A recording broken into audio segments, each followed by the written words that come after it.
Thank you. Indeed, and we cannot overstate the impact on educational outcomes and economic development when we address the crisis at a foundational level. Thank you very much.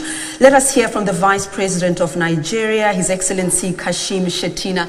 Over and over again, concerns around conflict, insecurity, political instability have been mentioned by our previous speakers. I'd like to find out then from you as Nigeria, it's a new administration in Nigeria as well, how you've been able to mobilize domestic resources and also access development financing from partners to transform food systems.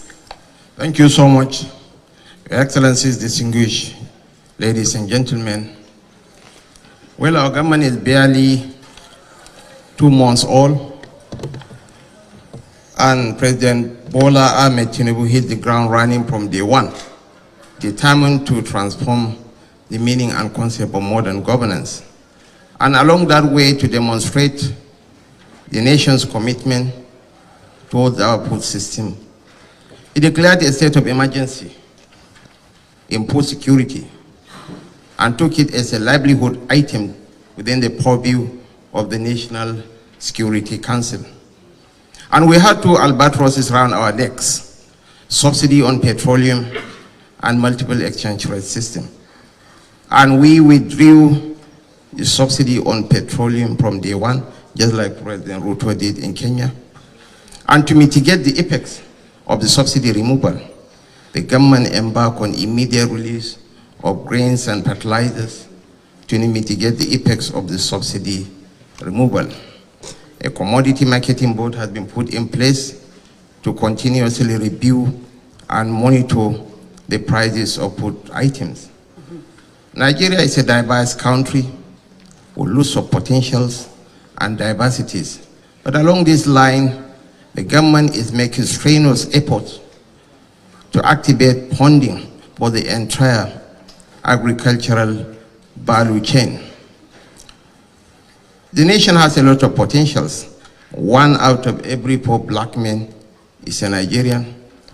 And it's projected that by 2050, Nigeria will be the 3rd most populous nation on earth, surpassing the United States.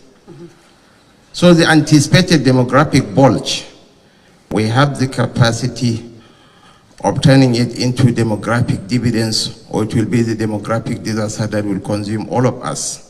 Along this way, we are determined to invest in agriculture, fundamentally because, and the whole mantra is increase in yield, because entrepreneurial capitalism is embedded in the very psyche of the average Nigerian. But why we will have 133 million Nigerians suffering from multidimensional poverty? Our people lack the wherewithal to be placed in Jeffrey's Sachs first ladder of development.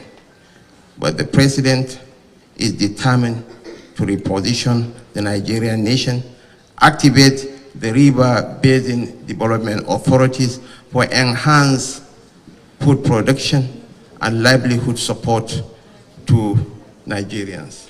Along this way, the president has already approved the infusion of huge quantum of funds towards repositioning our security architecture, because we have similar problems with Somalia and Kenya, especially in the northeast and the northwest sub-regions of the country.